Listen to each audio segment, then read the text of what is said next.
Morning tout le monde, j'espère que tu vas bien. Aujourd'hui on va parler de 5 conseils essentiels pour réussir ses photos sous la pluie. Et oui, et le tout sans détruire son matos. Et comment finalement utiliser la pluie pour prendre des photos encore plus belles. Alors hop, c'est parti si t'es prêt.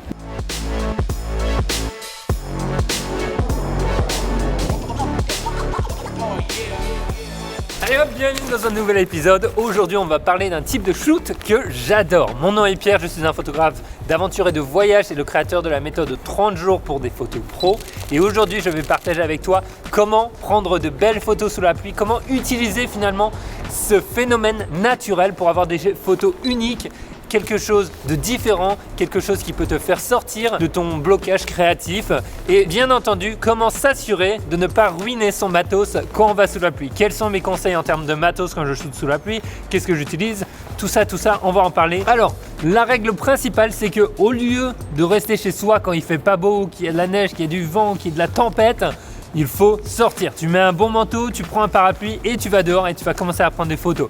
J'adore ça. On est capable de jouer avec cet effet, avec la pluie, avec les gens. On a une dynamique qui est complètement différente tout autour de nous et ça nous permet vraiment, surtout si on s'ennuie, si on a fait le tour un petit peu de ce qu'on voulait shooter, d'aller accéder à quelque chose qui va renouveler un petit peu notre flamme créative et de s'amuser bien entendu. Alors, premier conseil que je vais partager avec toi, j'en ai 5 pour toi, ils sont essentiels, surtout le dernier.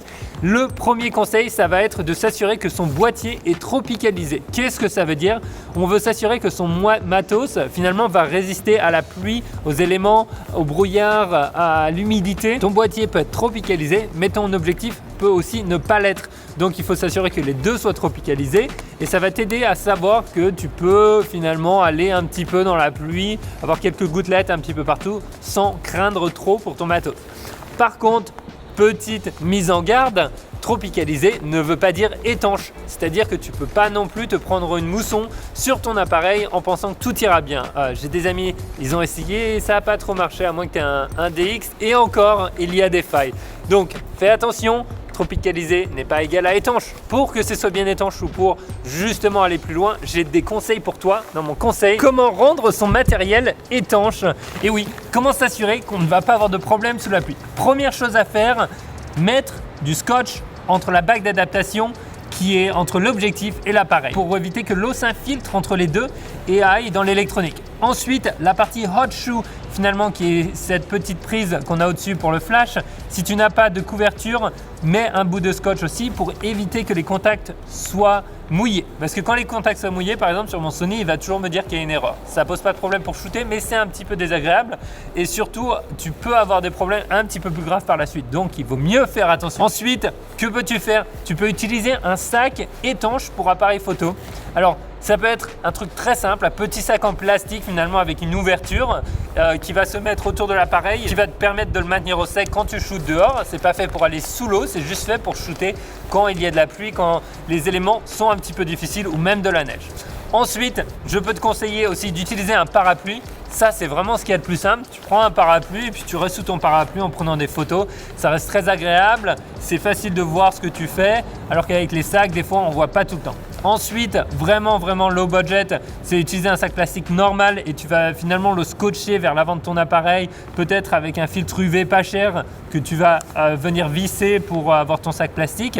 Bon, c'est un petit peu, je l'ai vu faire, mais je le conseille pas, c'est pour ça que je mets pas de vidéo, mais ça peut être quelque chose si vraiment tu es en galère que tu peux faire. Dernière chose que je fais, c'est j'utilise un poncho ou alors un gros manteau hyper étanche, les ponchos étant les meilleurs parce que tu peux avoir ton sac à dos qui va être finalement à l'abri et aussi ton appareil. Donc hop, tu le sors à chaque fois que tu veux faire une photo et tu le remets sous ton poncho à chaque fois et tu continues. Et franchement, les ponchos, si tu veux rester au sec, c'est ce qu'il y a de mieux parce que l'eau ne va pas s'écouler aussi sur tes jambes. Ça va continuer directement sur le sol, peut-être sur tes chaussures, mais si tu as des chaussures étanches, tu es bien. Et donc, du coup, maintenant, tu peux aller t'amuser dans la pluie, tu peux faire ce que tu veux et tu resteras au sec et ton appareil restera au sec, ce qui est le plus important si tu vas réussir tes photos. Troisième conseil, ça va être de s'assurer qu'il n'y ait pas d'eau à l'avant de ton objectif. Pourquoi? Parce que ça va créer énormément de déformations dans ton image et tu vas perdre en qualité d'image. Donc forcément, tu ne veux pas avoir d'eau. Donc moi, ce que je conseille, c'est utilise tout le temps le pare-soleil sur ton objectif quand tu vas shooter sous la pluie. Et plus il est long et plus ça va être pratique. Par exemple, sur le 85 mm, ça va être plutôt bien, ça le couvre bien. Sur un grand angle, les pare-soleil sont beaucoup plus fins, enfin moins longs, et du coup il y a plus d'eau qui va aller dessus, il faut le savoir. C'est pour ça que tu m'as vu peut-être shooter pas mal de fois, que ce soit pendant un blizzard ou alors que ce soit pendant une très grosse pluie. Je vais utiliser finalement mon 70-200 de 8 parce qu'il y a un très long pare-soleil et ça évite vraiment que la neige et que l'eau aille à l'avant de l'objectif, parce que ça va être un problème. Tu vas plus rien voir au bout d'un moment, et bien entendu tu peux l'essuyer. Par exemple, j'ai toujours un petit chiffon pour les objectifs avec moi, tu peux l'essuyer mais rapidement il va être mouillé. Donc en fait je te conseille même pas ces chiffons là, je te conseille de prendre par exemple un vieux t-shirt ou alors une serviette, c'est encore mieux parce que ça va absorber beaucoup mieux l'eau plutôt que ça. Donc voilà, ça c'est un petit truc à faire sur le terrain, toujours s'assurer que son objectif soit bien nettoyé. Sauf si tu veux avoir des effets spéciaux, et ça va être les conseils numéro 1 et 2. Alors conseil numéro 2, ça va justement être de mettre un petit peu d'eau sur l'avant de ton objectif. Si possible, utilise un filtre UV transparent, comme ça tu n'auras pas peur que l'eau s'infiltre à l'intérieur de l'objectif. Tu mets un petit filtre UV, tu mets quelques gouttes et en fait ça va créer énormément de diffraction à l'intérieur de ton image, et quand tu vas regarder ça va donner un petit effet de bokeh, et si tu shootes la nuit, ce qui est beaucoup mieux, tu vas avoir tous ces effets de lumière qui vont se mélanger un petit peu et ça va faire un petit peu presque comme si tu shootais avec un prisme. Ça donne des effets vraiment très jolis, je te le conseille. Et shoot avec une ouverture qui est très grande, par exemple un 8, 2/8, et comme ça tu auras les effets les plus sympas. Je conseille en général, surtout sur la pluie, avec une longue focale. Pourquoi? Parce que ça te permet d'aller chercher un petit peu plus loin, et je trouve qu'on voit mieux finalement avec la compression, on voit un petit peu mieux les lignes de la pluie qui peuvent se former. Shooter avec une vitesse faible aussi te permet d'avoir finalement la pluie qui crée de longues lignes sur l'image plutôt que d'avoir des gouttelettes en suspension. Ça dépend un petit peu de ta préférence. Shooter avec un grand angle, c'est top s'il pleut énormément, sinon ça va être un petit peu plus dur de le voir.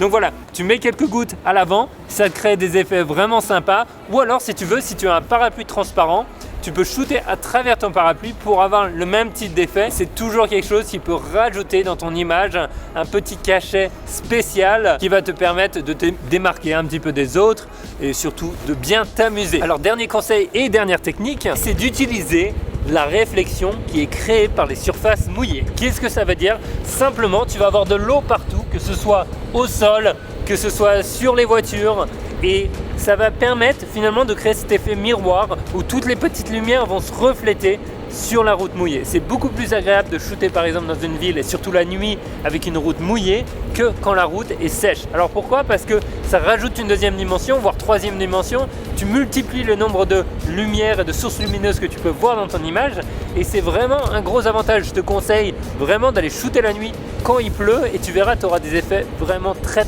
sympas. Quand on était au Japon, ça arrivait souvent qu'on ait shooté la nuit. Alors ça fait longtemps que je ne suis pas allé avec le Covid, je ne sais pas quand on va pouvoir y aller, mais c'est un bon exemple. Donc voilà, que tu sois au Japon, que tu sois à Paris ou que tu sois dans la campagne, c'est un petit peu pareil. Va jouer avec les routes mouillées, et si tu peux, si tu as des amis avec qui aller shooter, je te conseille d'acheter un parapluie qui est très coloré. Comme ça va te permettre de rajouter une touche de couleur dans la grisaille, dans la pluie, et ça permet de vraiment faire ressortir les choses. Un petit peu comme quand j'ai pris la photo à Chicago l'autre jour, il y avait une fille habillée complètement en rouge qui ressortait vraiment bien. Il y a un mec qui avait un parapluie très coloré, je l'ai suivi dans différentes directions. Et les parapluies aussi transparents sont super parce que tu peux venir faire refléter de la lumière de différentes couleurs à l'intérieur, et je trouve que c'est vraiment très beau. Et au Japon, on essayait vraiment de trouver les gens aussi qui avaient des parapluies intéressants pour les photos. Voilà, j'espère que ça t'aura inspiré un petit peu à utiliser une ambiance un petit peu différente dans tes photos et de te pousser à sortir quand tu as envie de rester chez toi, parce que c'est dans ces moments-là finalement qu'on va avoir des photos qui vont nous redonner notre envie et notre créativité. Allez hop, maintenant je te conseille d'aller faire un tour sur la méthode de 30 jours pour des photos pro si tu veux en apprendre plus dans ta vie de photographe. Et ceci étant dit, je te souhaite une super journée. Je te vois dans la prochaine vidéo. Get out there, go shoot, try something different, try something new. On se voit dans le prochain épisode. Ciao!